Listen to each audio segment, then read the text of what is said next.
जिस व्यक्ति से आप संपर्क करने की कोशिश कर रहे हैं वो समंदर किनारे मजे ले रहे हैं। क्यों ना आप भी कहीं घूम आए और कुछ देर बाद कॉल करें।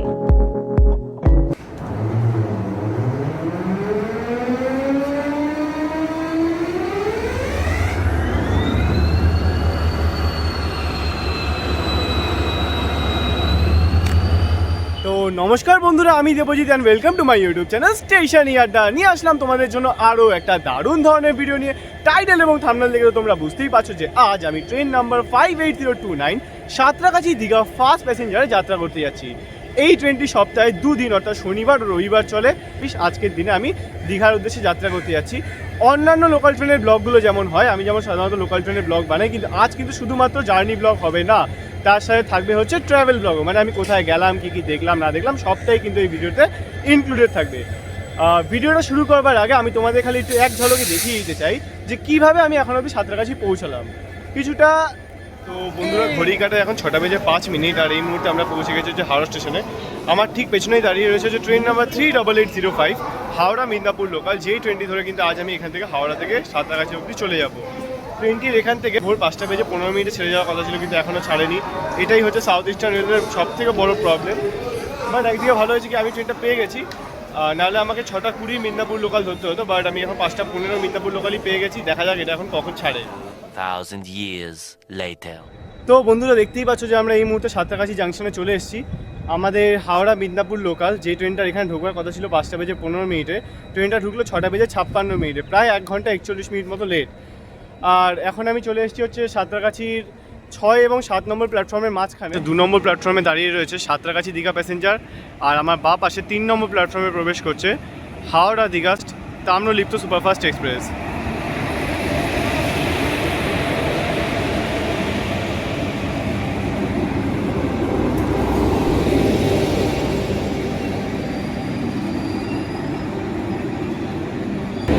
তো বন্ধুরা, এই হলো তাম্রলিপ্ত এক্সপ্রেস, আর এইটি কিন্তু দীঘা যাওয়ার একটি সুপারফাস্ট এক্সপ্রেস।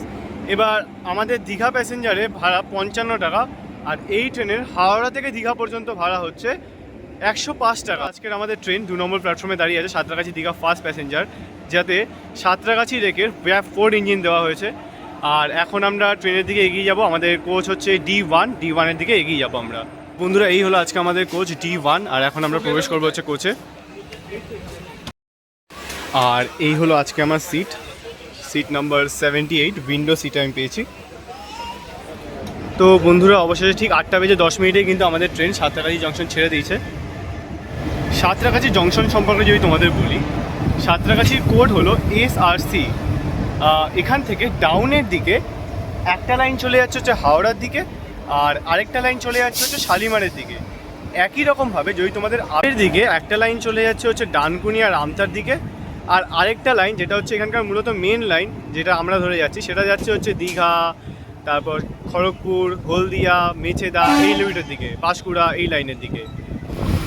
বন্ধুরা, ট্রেন জার্নি হবে আর মুড়ি চানাচুর হবে না এরকমটা তো হতেই পারে না। এই মুহূর্তে আমি মুড়ি চানাচুর নারকেল সব রকম দিয়ে একটু মেখেছি, বড্ড খিদে পেয়েছিল তাই। স্পেসিফিক্যালি অনেক সকালবেলা বেরিয়েছি, আর সাঁতরাগাছি ছাড়ার পরে জন্য শত মুড়িটা মাখার পর এখন খাবো। আর ট্রেন সম্পর্কে যদি তোমাদের একটু বলি, আমাদের এই ট্রেনে মোট 8টা কোচ রয়েছে। তার মধ্যে 6টা হলো D1, D2, D3 এরকম সেকেন্ড সিটিংয়ের কোচ, D6 অবধি একটা জেনারেল কোচ।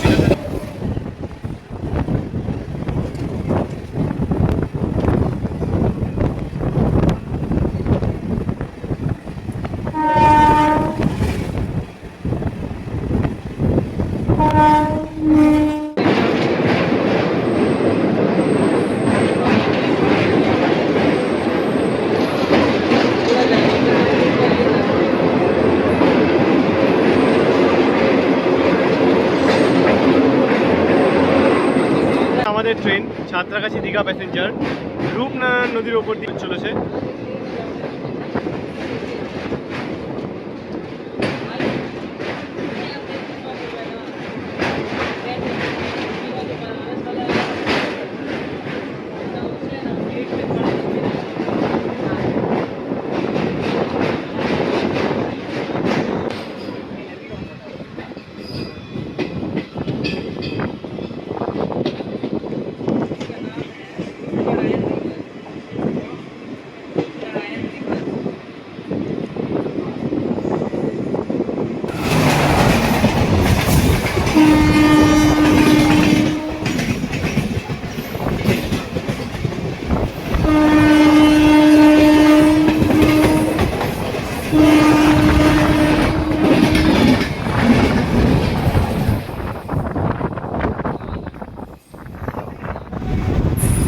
বন্ধুরা এই মুহূর্তে আমরা মেছেদা স্টেশন ছাড়লাম, দেখতেই পাচ্ছ।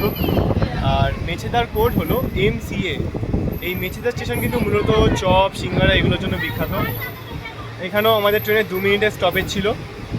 আর মেছেদা থেকে বিভিন্ন রকমের ট্রেন টার্মিনেটও হয়, যেমন Mecheda Santragachi local, Mecheda Shalimar local, Mecheda Howrah local ইত্যাদি। আর এখানে বিভিন্ন রকম এক্সপ্রেশনের স্টপেজও রয়েছে। আর এরপর আমি তোমাদের সাথে কথা বলবো হচ্ছে তমলুক স্টেশনে। আর বন্ধুরা এই মুহূর্তে আমরা কভার করছি পশ্চিমবঙ্গের দীর্ঘতম নামের স্টেশন নারায়ণ পাকুড়িয়া মুরাইল। তো বন্ধুরা নারায়ণ পাকুড়িয়া মুরাইল পার করার পর সাধারণত একটা লাইন সোজা বরাবর চলে যায় হচ্ছে পাঁশকুড়ার দিকে, পাঁশকুড়া জংশনের দিকে। আর আরেকটা লাইন যেটা বাদিক বরাবর বেরিয়ে যায় পাঁশকুড়া বাইপাস হিসেবে, সেটা হচ্ছে এই লাইনটা, মানে যেটা হলদিয়া আর দীঘার দিকে যাচ্ছে তমলুক হয়ে। তো মূলত ডান দিক দিয়ে আমাদের লাইনটা চলে গেল, এটা সোজা বরাবর এখন খড়গপুরের দিকে চলে যাচ্ছে। আর ওদিক দিয়ে আরেকটা লাইন আসবে, সেটা হচ্ছে পাঁশকুড়া জংশনের দিক থেকে আসা একটা লাইন যেটা দীঘা যাবে। মানে খড়গপুর থেকে যদি কোনো ট্রেন দীঘার দিকে আসে তাহলে কিন্তু ওই দিকের বাইপাস লাইনটা ইউজ করবে, যেই কারণে কিন্তু পাঁশকুড়াকে জংশন বলা হয়। কিন্তু নারায়ণ পাকুড়িয়া মুরাইলকে কিন্তু জংশন বলা হয় না, এটাকে পাঁশকুড়া বাইপাস হিসেবেই গণ্য করা হয়।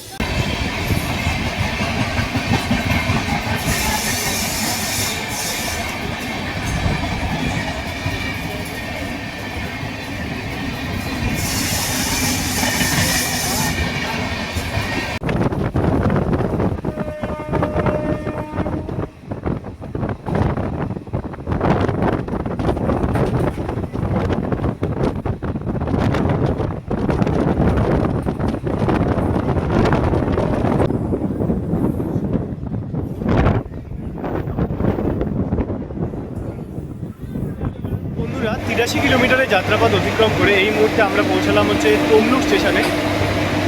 আর দেখতেই পাচ্ছ আমাদের সিগন্যাল গ্রিন হয়ে গেছে, আমি ট্রেনে উঠে এই আগে তারপর কথা বলছি। তো যেটা বলছিলাম যে আমরা তমলুক স্টেশনে পৌঁছালাম, তমলুকের কোড হলো TMZ। এখানে আমাদের ট্রেনে ঢোকার কথা ছিল 9টা বেজে 52 মিনিটে, আমাদের ট্রেন প্রবেশ করলো 10টা বেজে 16 মিনিটে।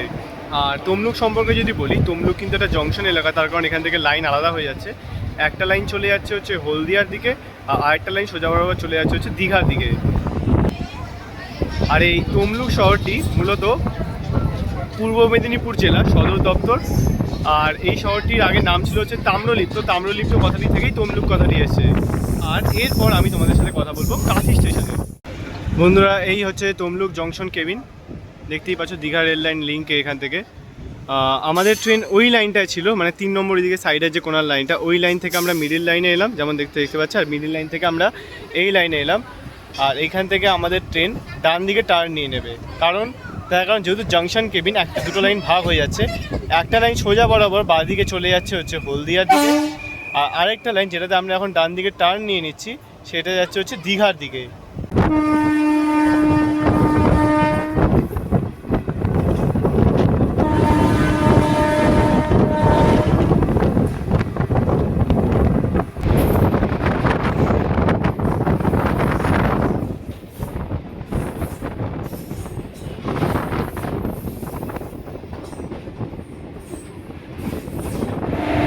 তো বন্ধুরা এই মুহূর্তে আমাদের ট্রেন এসে পৌঁছেছে দেশপ্রাণ স্টেশনে।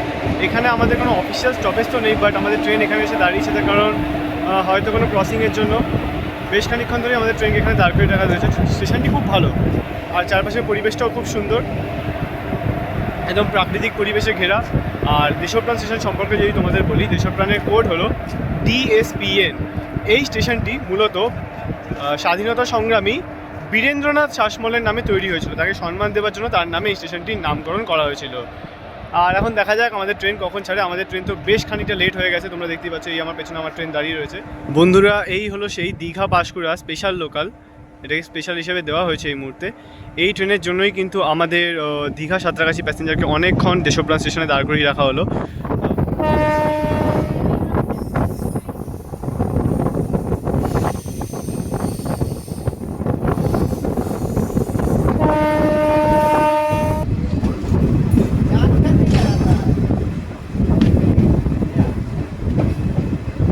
তো বন্ধুরা 145 কিলোমিটার পথ অতিক্রম করে এই মুহূর্তে আমরা পৌঁছে গেলাম আমাদের সাঁতরাগাছি দীঘা ফার্স্ট প্যাসেঞ্জারের লাস্ট অফিসিয়াল হল্ট কাঁথি স্টেশনে। কাঁথি সম্পর্কে যদি তোমাদেরকে বলি, কাঁথি স্টেশনের কোড হলো KATI। আমাদের ট্রেনের এখানে ঢোকার কথা ছিল হচ্ছে সকাল 10:44, মানে 10:45 বলতে পারি, কিন্তু আমাদের ট্রেন এসে পৌঁছেছে 11:30টায়, মানে বেশ খানিকটা ট্রেন লেট হয়ে গেছে এখন। আর তো কিছুক্ষণের অপেক্ষা, তারপরে আমরা আমাদের গন্তব্যে পৌঁছে যাব দীঘাতে। দেখা যাক আর কতক্ষণে আমরা পৌঁছোই। তো বন্ধুরা, ভিডিও শুরুতেই তোমাদের দেখিয়েছিলাম যে হাওড়া দীঘা তাম্রলিপ্ত সুপারফাস্ট এক্সপ্রেস কিন্তু তখন ওদিকে যাচ্ছিল সিঙ্গেল লাইন, যেহেতু এখন এই ট্রেনটি ফিরেও চলে এলো, যেহেতু 10:35 টাইম, তাও অনেকটা দেরিতেই ছেড়েছে। এই ট্রেনের জন্যই কিন্তু আমাদের সাঁতরাগাছি দীঘা ফার্স্ট প্যাসেঞ্জারকে অনেকক্ষণ দাঁড় করিয়ে রাখা হলো।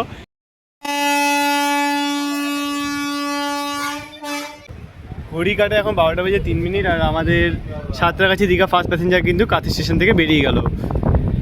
একটা জিনিস তোমরা লক্ষ্য করো যে আশেপাশের প্রাকৃতিক পরিবেশটা কিন্তু খুব সুন্দর হয়ে উঠেছে, আবহাওয়াটাও খুব ভালো, খুব মনোরম আবহাওয়া। তো বন্ধুরা, আমাদের ট্রেন এখন দীঘা স্টেশনে প্রবেশ করছে, আর ওই সাইডে লুপ লাইনের দিকে দাঁড়িয়ে রয়েছে দীঘা পুরী সমুদ্রকন্যা এক্সপ্রেস। এই ট্রেনটি দুটি রেক নিয়ে চলে, একটা দীঘা পুরী সমুদ্রকন্যা এক্সপ্রেস হিসেবে, আর একটা হচ্ছে শালিমার পুরী এক্সপ্রেস হিসেবে। তো 177 কিলোমিটার পথ অতিক্রম করে এই মুহূর্তে চলে এলাম দীঘা স্টেশনের বাইরে।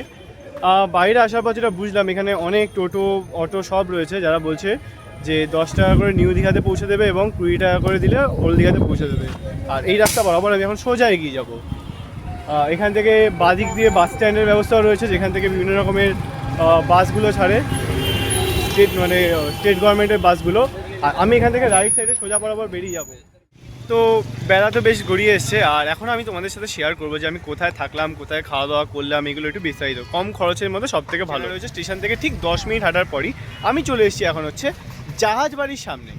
জাহাজ বাড়ির ঠিক উল্টো দিকে তোমরা এই যে দেখতে পাচ্ছ, দেখো তারামা এসএন গ্রুপ ইন, ঠিক আছে, তারামা ভবন।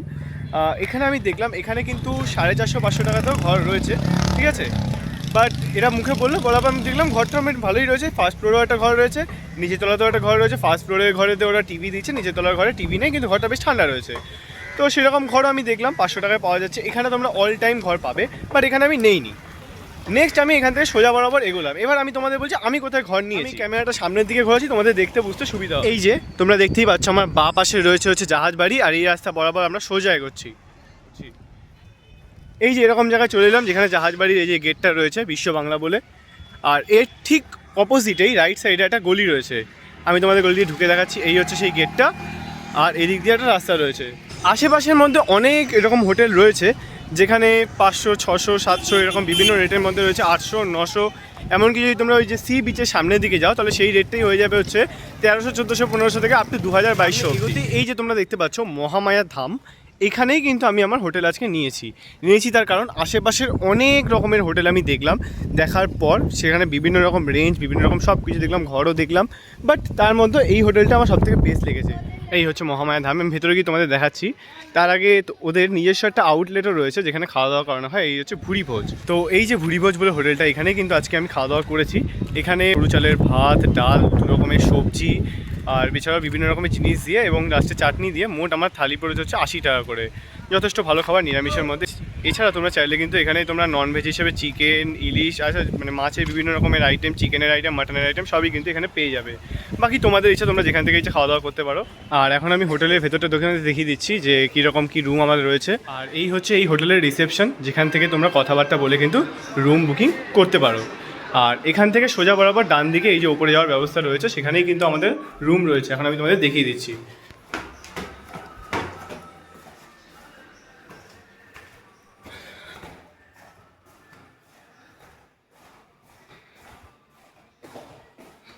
এই হচ্ছে আমার রুম নাম্বার 103। তো বন্ধুরা, এই হলো আজকে আমাদের রুম, আর এই রুমটাই আমি নিয়েছি। এখানে জানলা রয়েছে 2টো। এই হচ্ছে নিচের ভিউটা, ওই যে হোটেলটা যেখানে আমি তোমাদের বললাম, ওদিকে আরেকটা জানলা রয়েছে, লাইট, ফ্যান, আর এদিকে টিভিরও ব্যবস্থা রয়েছে। টিভিতে আমি কার্টুন দেখছিলাম। আর এদিকে একটা বারান্দা রয়েছে, একটা আলনা রয়েছে। আলনার ভিউটা হচ্ছে কিছুটা এরকম। আর এদিকে যে বারান্দাটা রয়েছে, বারান্দা থেকে কিছুটা এরকম ভিউ পাওয়া যায়, মানে সামনে ওদিকে এদিক দিয়েও হোটেলটা দেখা যায়, আর ওদিক থেকে হালকা করে জাহাজ বাড়ি কিন্তু দেখা যায়। আর এবার আমি তোমাদের রুমের একবার বাথরুমটা দেখিয়ে দিচ্ছি। এখানে তোমরা জামা কাপড়ও ঝোলাতে পারবে। এই হচ্ছে বাথরুম বেশ পরিষ্কার পরিচ্ছন্ন। এদিকে শাওয়ারের ব্যবস্থাও রয়েছে, এদিকে কলের ব্যবস্থাও রয়েছে। তো বন্ধুরা, এই হলো আজকে আমাদের রুম।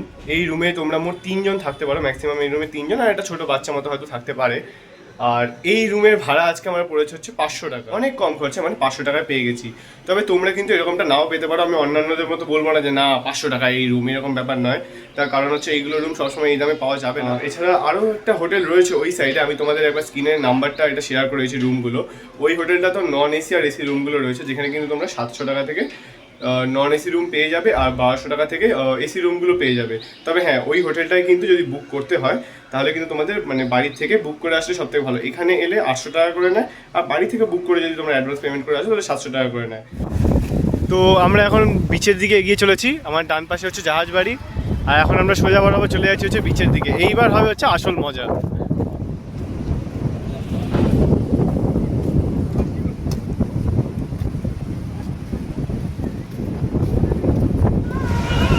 তো বন্ধুরা, এইমাত্র আমরা দীঘা সি বিচ থেকে চান করে উঠলাম। প্রচুর মজা হলো, প্রচুর আনন্দ হলো। জল স্বাভাবিকের থেকে আজকে অনেকটা বেশি উপরে ছিল, তাই পানি এরকম দেওয়া পাওয়া যাচ্ছে না। তা সত্ত্বেও আমরা প্রচুর চান করেছি, প্রচুর আনন্দ করেছি, মজা করেছি, একদম মানে মন খুলে আনন্দ করেছি। এই প্লাস্টিকের মধ্যে আমি কিছু জামা কাপড় টাপড় সব নিয়ে এসেছিলাম, আর আজকে প্রচুর মজা হয়েছে। এখন আমি আবার আমাদের হোটেলের দিকে চলে যাব। তো বন্ধুরা, এই মুহূর্তে আমরা দীঘা স্টেশন অতিক্রম করে, ওই যে আমার পেছনে রয়েছে দীঘা স্টেশন অতিক্রম করে সোজা বরাবর এগিয়ে যাচ্ছে হচ্ছে জগন্নাথ মন্দিরের দিকে। আর এখান থেকে সোজা যেতে হবে, আর মাত্র 5-6 মিনিটের মধ্যেই কিন্তু আমরা পৌঁছে যাবো সেই জগন্নাথ ধামে। তো বন্ধুরা, এখন আমরা এখানে জুতো ও ব্যাগ জমা করব। ব্যাগ জমা করতে এখানে ছোট ব্যাগ 5 টাকা এবং বড় ব্যাগ জমা করতে 10 টাকা লাগে, এবং জুতো তোমরা ফ্রিতে জমা করতে পারো। জুতো জমা করবার পর কিন্তু আমাকে এরকম একটা টোকেন দেওয়া হয়েছে। জুতো জমা করতে এখানে কিন্তু কোনো পয়সা লাগে না, এখানে বিনামূল্যে জুতো রাখা হয়। মন্দিরে ঢোকার রাস্তা 2 নম্বর গেট, আর এই রাস্তা বরাবর সোজা আমরা চলে যাবো। এই যে আমার বাদিকেই ঠিক মন্দির। আর এখন আমরা মন্দিরের 2 নম্বর গেট দিয়ে প্রবেশ করছি। এখানে দুটো যে গেট রয়েছে, একটা হচ্ছে ছেলেদের যাওয়ার জন্য জেন্টস, আর একটা দিকে লেডিস। তো বন্ধুরা, ওই হচ্ছে মন্দির, আর এখন আমরা এই গেটের মাধ্যমে সোজা চলে যাব। খুব সুন্দরভাবে সাজানো হয়েছে মন্দির প্রাঙ্গণকে।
আর এখানে আমাদের ঠাকুরের প্রসাদ দেওয়া হয়েছে এই জায়গায়। এই হলো বিমলা দেবীর মন্দির।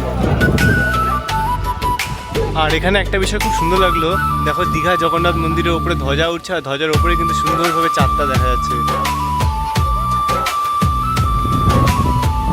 আর এখান থেকে আমরা এখন সি বিচের সামনে টাইম কাটাতে যাবো।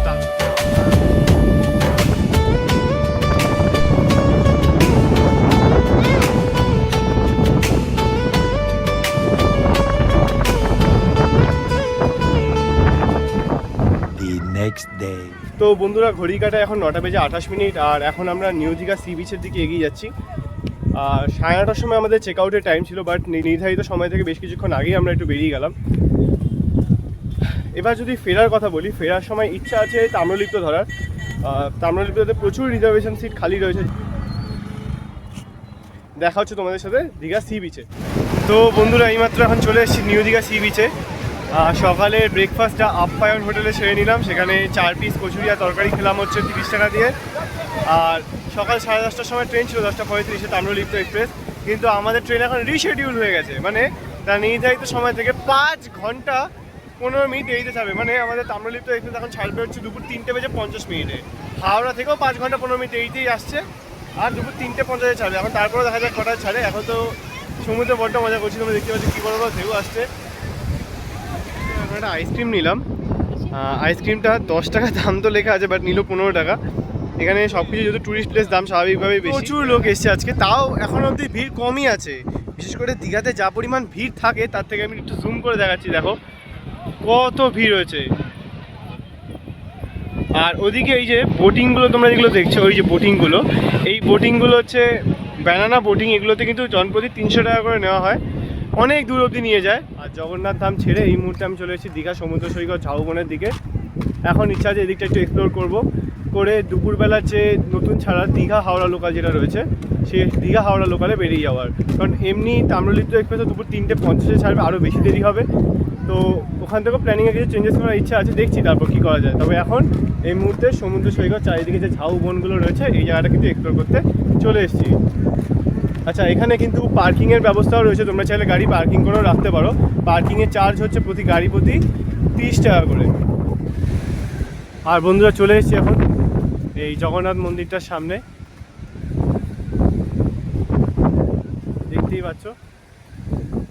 তো এই হলো সেই মন্দিরের ভিউ।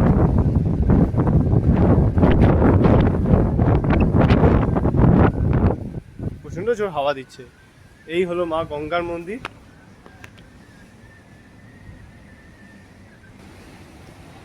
আর এর ঠিক পাশে হলো জগন্নাথ দেবের মন্দির, জগন্নাথ, সুভদ্রা ও বলরাম।